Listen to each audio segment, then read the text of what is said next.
So, angular momentum. We have momentum like a straight line situation, and we have angular momentum. But if we're moving in a circle, momentum is not conserved because momentum is a vector. And vectors are straight. What? Vectors are straight. No. Momentum in a circular motion changes as the direction of the motion changes. So basically, that's why we don't have momentum conserved in a circular motion. But for an object that's moving in a circular path, it tends to keep going in quotation marks in a circular path as long as it's on a string or like a spinning bicycle wheel if we ignore friction. So the quantity that expresses this idea for the circular motion we'll call angular momentum. The formula we're using for angular momentum is here. I is the object's moment of inertia rotating at an angular velocity, and there's our omega again. And the units of angular momentum are kilograms times meters squared per second. And our rotating object can have a large angular momentum by having a large moment of inertia or a large angular velocity. So now conservation of angular momentum. So now that we know angular momentum, we can write a new equation. We have torque net times delta T equals delta L. So the angular momentum is delta L. This equation implies that the change in angular momentum of an object is proportional to the net torque applied to the object. So if the net torque applied is zero, the change in angular momentum is zero as well. So in order to change the angular momentum, we have to apply a torque. 0 equals 0. Therefore, a rotating object will continue to rotate unless acted upon by an external torque. So that kind of sounds familiar, like a Newton's law or something. The angular momentum of a rotating object subject to no net external torque, so torque net equals zero, is constant. The final angular momentum, so this symbol right here, is equal to the initial angular momentum, this symbol right here. That's if we have no net external torque. So for multiple rotating objects in a system, if no net torque is acting on the system, then we have this formula right here. And the dot, dot, dot is just representing multiple instances of objects.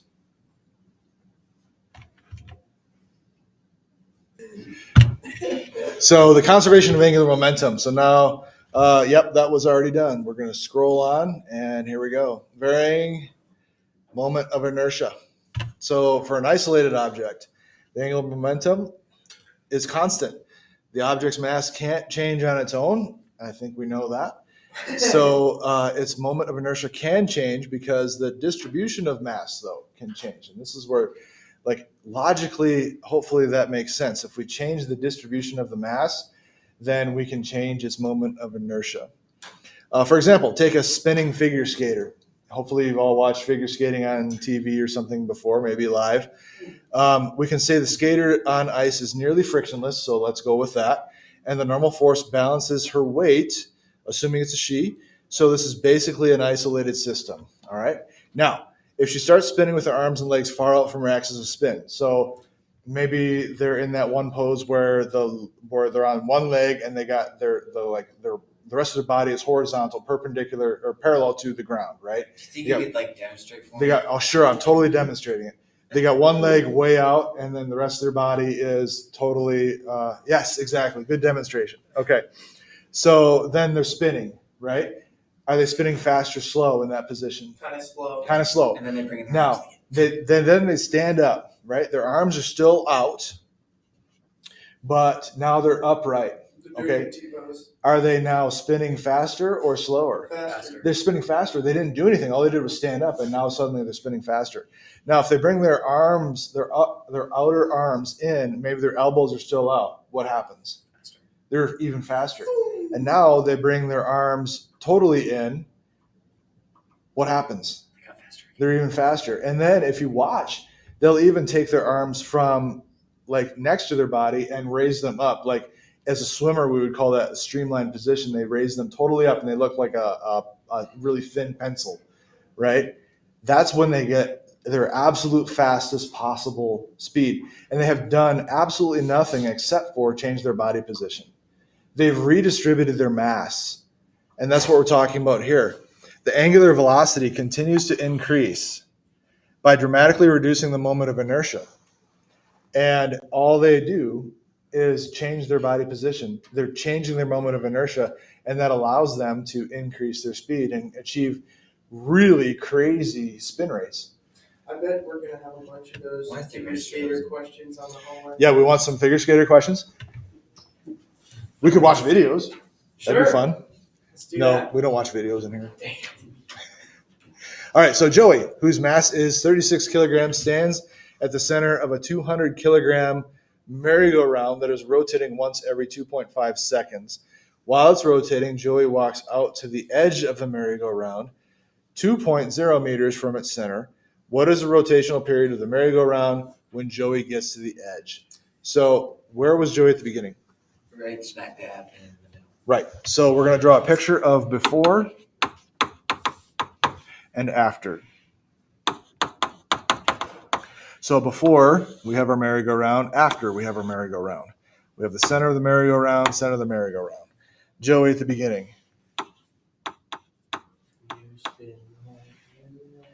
Okay, we have Joey's mass at the beginning. And which way is this merry-go-round spinning, probably? Probably positive direction. Positive direction, which is which way? Left. Clockwise. Left. How about counterclockwise?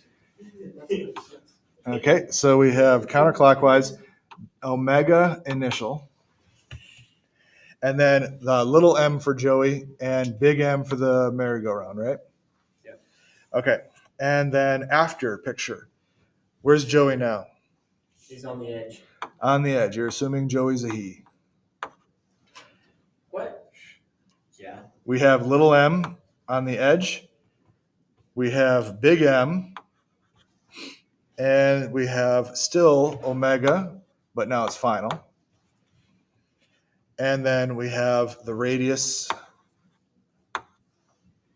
out to where Joey is. And what are we looking for?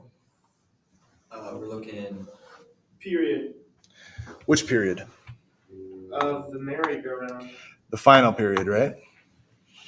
Oh, T5. T final. All right, so what do we know? Let's write those things down.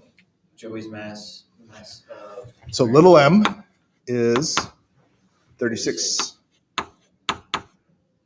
And what else? Big M is. Okay. 200.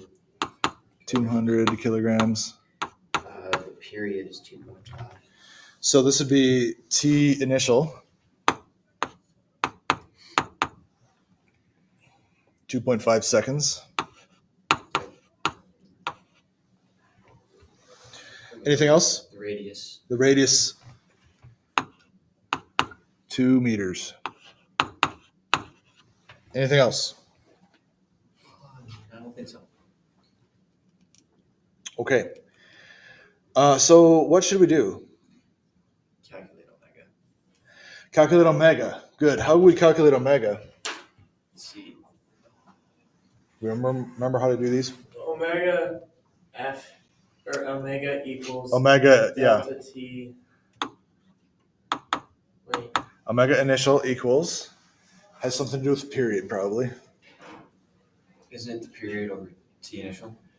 No. Wait. We did learn it before. Yeah. I wonder if it's on this note card or if this is the one I lost. The units of omega, angular velocity, would be radians per second. So radians times period. Per How second about omega equals 2 pi radians over delta T? over delta t In this Over case, T. it'd be T. Over period. over period. Oh my Okay. goodness. Okay. So we have 2 pi over, and since this is omega initial, t sub I. And so that's 2 pi over 2.5 seconds. And so what do we got?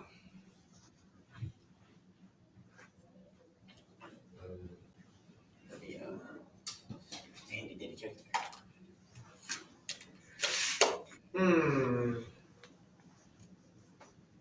Somewhere around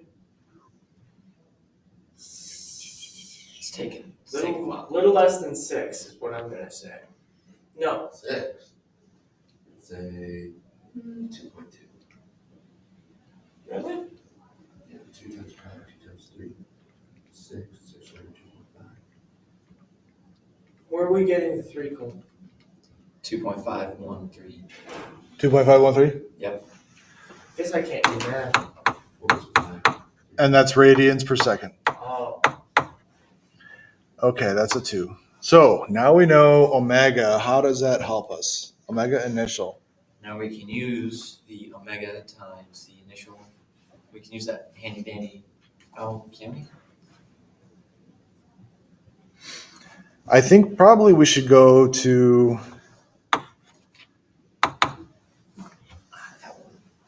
what is L? L delta T What is L though? No. momentum. What kind of momentum? Angular. Okay, angular momentum equals. We just learned this, okay. We Object momentum. Inertia delta times omega. Moment of inertia times omega. So I omega. Yeah. Okay, so I omega for each individual thing or just I omega? I am your future. Each individual thing.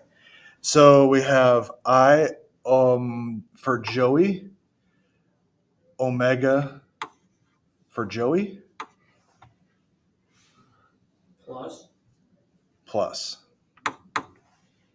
I for the merry-go-round. I for the merry-go-round. But what is the merry-go-round? A spinny thingy. What kind of spinny thingy? Circle. What kind of circle? What are we going to call this? A rotating circle. It starts with a D. Diameter. Dreidel. It's a disc. Disc. And omega for the disc. I tried.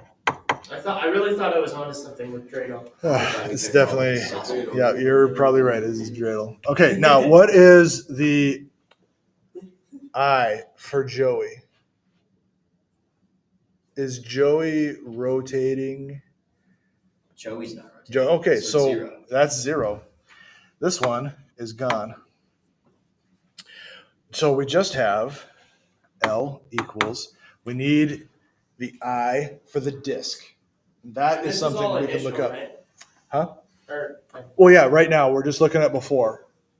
okay. So we can look this up. This is something we know. For the disk spinning on its axis, we want to look that up. What is it? I don't know. I got it. 1/2 m. Oh. Yeah. Mass. Okay, and our m here is capital M. Yep. R squared. Okay, and then that's times also the omega for the disk, which we've been calling omega initial. Okay, and we know all of that stuff, don't we? Yep. So we can plug it all in. We have 1/2 times the mass, which is 200 kilograms, times the radius, 2.0. 2.0 meters, squared times the omega that we calculated, 2.5. 2.513 radians per second.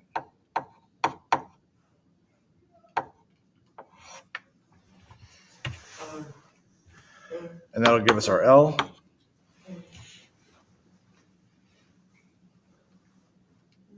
Hmm. 1,005.31. That's what I got. Okay. 1005.31. Yep. Okay, so that is our L initial. You know how hard it is to walk on something while it's. So next, we want the L final because we're going to have the mega changing and the position of Joey changed. So L final. That's gonna be. Oh yeah, kilograms, meters squared per second. Okay, so L final. All right, so then it's gonna be the same thing. Same idea, right? It's just gonna be Joey's mass instead of 200, isn't it? So we're going to start off with I, Joey again, omega, Joey again, right? Yeah. Plus I, disk, omega final, which will be omega, or omega disk, which will be omega final. So we got to calculate omega final. Can we do that? Yeah, it's gonna be.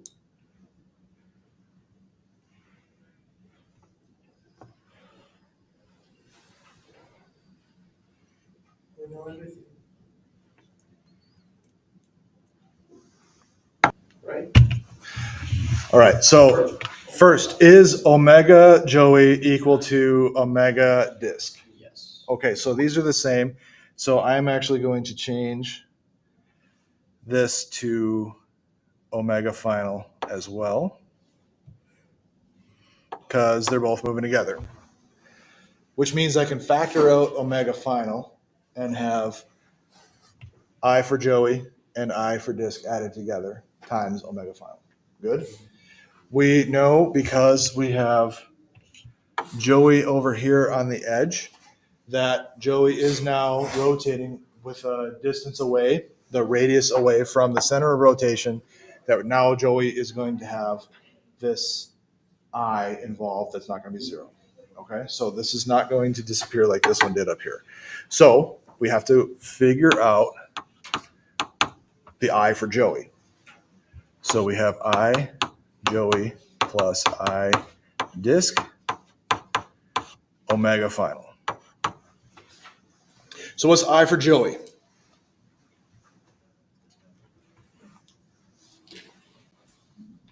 One and a half times the mass of Joey times the radius of Joey. But we don't know the radius of Joey. The radius of Joey is R. But what's the what are we going to use for I for Joey? There's gonna be another.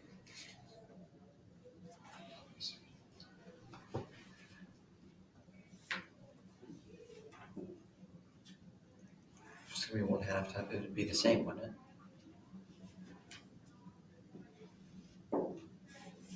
The same as the disk? Joey is not a disk.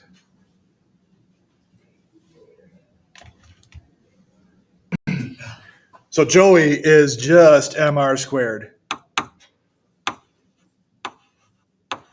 The disk we talked about already is, now I don't remember. What is it? 1/2.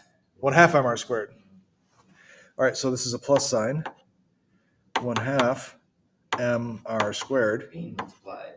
And that's being multiplied by omega final. And by the way, we're going to need to find omega final in order to find period final, right? Which is what we're looking for, T final. Yeah. Okay, now, by conservation of momentum here, we're going to have L final equals L initial, right? So that means this L final, which is what we're working on right now, is going to equal this L initial, correct? Yes. Okay, so what I'm going to do right now is I'm going to ignore the fact that we calculated this number right here for right now, and I'm going to take this and I'm going to set it that what we have right here equal to this. Fair? Yeah. Okay. So I have 1/2 m big M r squared here, omega initial. My omegas are terrible today, but we'll deal with it. Okay, so what can I do then? This is a big R. What can I You do? have a 1/2 on either side. Okay, so I could multiply by 2, right? If I multiplied by 2, then this 1/2 would go away. This would turn into a 2 here, and this 1/2 would go away. What else could I do? Divide by that to get final. I could divide by r squared. What would happen if I divided by r squared? You'd be left with the masses. The r squared goes away completely because there's an r squared in each Yeah. term. So r squared is gone, gone, gone. Doesn't matter what the radius is. And I have a slight mistake here. I got to correct this. I was a little sloppy when I wrote this. This is a big M here. And there we go. So that you can get rid of that No, too. no, not yet, because you'll have to divide the other bit by it though. Yeah, now we can solve for omega final by dividing by what's left here, which is 2m, 2 little m, plus the big M, right? Okay, so when I clean this up now, up top, I just have big M, omega initial, and now I'm dividing by the 2m, 2 little m, plus the big M. That was all that was left on the right-hand side equals omega final. So that was actually, that's an easier situation than what I dealt with calculating that 1005.31. So now I can plug in the stuff. This is 200 kilograms. Omega initial we calculated. Radians per second. Divide by 2 times Joey's 36 kilograms plus 200 kilograms. All right, what does this give us for omega final? 1.848. 1.848 radians per second. Okay, so now we can calculate the final period. And we'll do that using the same formula that we used here, except we'll rework it. So I'll multiply both sides by T equals T and divide both sides by omega. So T final equals 2 pi divided by omega final. So we'll have 2 pi divided by this calculated answer. And what do we get? 3.4. 3.4 seconds. Okay, so I went a little astray by calculating here first. We didn't need to do that. We just needed to realize L initial equals L final, and then simplify before we plugged in any numbers. That way we didn't even need the radius of the merry-go-round. Remember that Joey was just a point mass. We don't need to know his actual, like, treat him like a bar or anything like that. He's just a mass on the edge, so he's mr squared. Geckos have feet that stick to surfaces, which gives them remarkable ability to climb, including the ability to scale smooth vertical surfaces. Totally true. An example, when I was in the Maldives, well, maybe they weren't quite geckos, but these lizards were all over the place. And the villa that we were staying in, these little individual like huts, they're actually villas, but the windows and sliding glass doors and stuff didn't quite seal up 100%. That was by design, by the way. And these lizards would all come in. They're like 6 or 8 inches long. So they'd come in and they'd be climbing up all on the ceilings and walls and stuff like that. And they'd be calling to each other. And it was kind of a little off-putting at first. We're like, holy crap, we got to get these lizards out of here. Until we realized that it was the building that we were in was designed that way so that these things could come in and out at will. And then we're like, oh, okay, well, I guess we're just living with these lizards. But they're really cool. Did you have to worry about snakes being in your bed? No, there weren't any snakes. These are tiny islands in the Indian Ocean that you're staying on. There's no snakes. Anyway, so their feet fail them and they fall. That didn't happen to us. We didn't have to worry about lizards falling on us like when we were sleeping. But no matter the orientation when this happens, this is amazing. Geckos can use their stout tails to flip themselves over and land on their feet. So there's a great video of not just lizards, but squirrels can do this.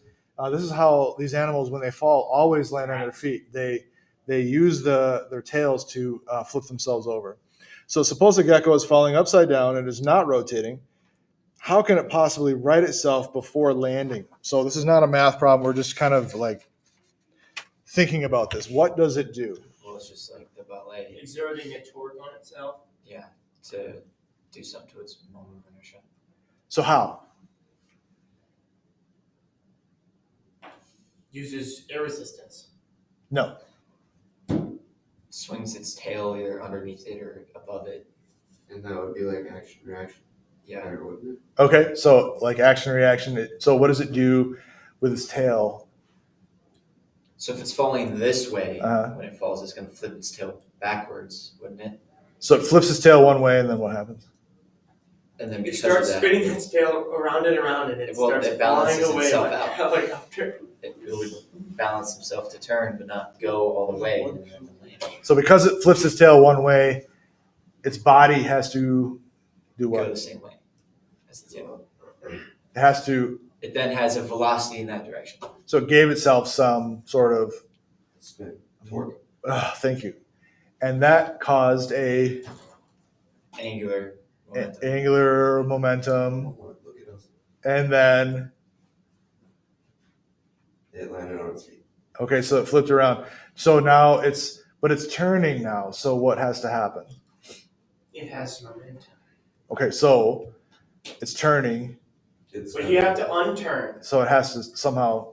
go flip the tail in the opposite direction to make it stop Stop. turning. Yes. So it stays well. Right? So it flipped itself over, but now it has to stop that momentum. So it's going to flip its tail back. So it's gonna somehow it knows how to flip its tail back to counter that turn, right? Yeah. And it's going to continue. It's like it has learned to fall to just the right height before it flips, so that by the time it flips over and then does its little counter flip, it's going to land and doesn't have to worry about like Why don't sitting we- there spinning anymore. Can we stick a tail on Cole, drop him, and see if he can do it?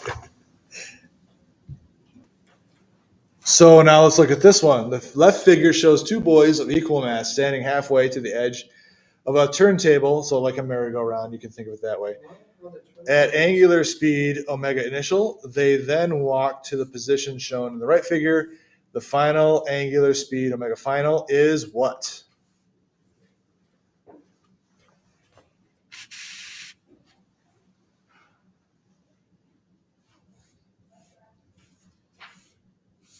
Just wait. Let everybody think. have to cut that out. Huh? You're gonna have to cut that out. No, There's a lot of stuff you should probably cut out of our little probably. conversations. What do you think? See? You think it's C? Mhm. You think they're equal? I think so too. B. You think it's B? Be contrary or what? Just because? Do you have a reason? Well, there's the problem we did up here. Uh-huh. The initial was higher than the final. So from the previous problem, the initial what was higher than the final? The omega. Okay. Initial Omega. So that's what you're basing it on? The initial omega was higher than the final omega when Joey moved to the edge? Okay. But here we have two boys, and one moved to the center. So that his doesn't count. It's only one now because his is zero. So, right. He doesn't have it. So here's what I'm thinking. L Mm-hmm. equals I times W, Omega. omega. We can assume that the two boys of equal mass have the same I. They are basically just masses. They don't. Yeah. You don't have to think of them as boys. So they're I. So MR squared. But I is the same for both of them. Okay. So- Yep. So when he moves to the center, his which was Li, is nothing. Okay. But now we have the other boy who has a 2 or an I2. Oh my goodness. Who has a 2 or M2R squared, right? So the radius is double. Hmm.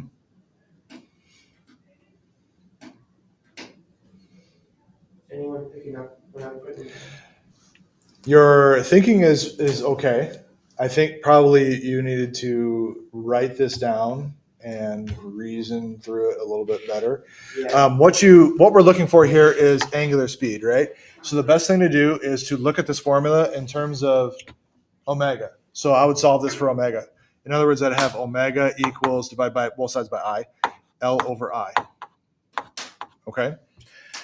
So what is going to change in this problem as the boys move? The inertia. The omega, right? the omega will change. Yeah, that's what we're looking for. Yeah. But as the boys move, which is changing? The inertia is The L or the I, the I. right? So let's look. We have in the first one, we have so mr squared for each of these boys. Yeah. Yeah. Okay. So just So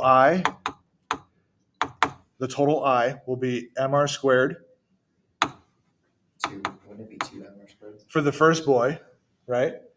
Plus mr squared for the second boy, right? But the radius for the first boy, we're going to say is half of the radius, and the radius for the second boy is half of the radius. Okay. So this would be 1/2 for the r, and if I square that, I get 1/4. The radius for the second boy is also 1/2, and if I square that, I get 1/4. Okay. So I have 1/4 here, and I have 1/4 here. If I add those together, I get 1/2. So the I for this one is 1/2 mr squared. Okay. Now that's in the denominator here of this formula, right? What about this one? So one boy isn't going to matter. This first boy in the center doesn't even count because he has no radius to him. So Okay. it's going to be So now this one though has a full radius, right? So he's going to be mr squared, and the radius is 1. so it's going to stay. Okay. So the I in the denominator here is 1, not 1/2. Okay. Mhm. Now, what is the impact of a 1/2 in the denominator? Makes the numbers. Wait. A 1/2 in the denominator becomes a 2 Yeah. in the numerator. Okay. So this one is omega equals 2 L over I. And this one is omega equals just L over I. The question asks, the final angular speed, omega final, is less. I liked Cole's reasoning behind that. So you use logic from what we saw in the previous, but because we had the two boys and the situation was different enough, we really needed to go through and use a little bit of math to kind of reason our way through it. The math checks out here. Okay. The logic was sound, but the math definitely now we know. Okay. Always use the formula and the concepts in the formulas to come up with the right answer.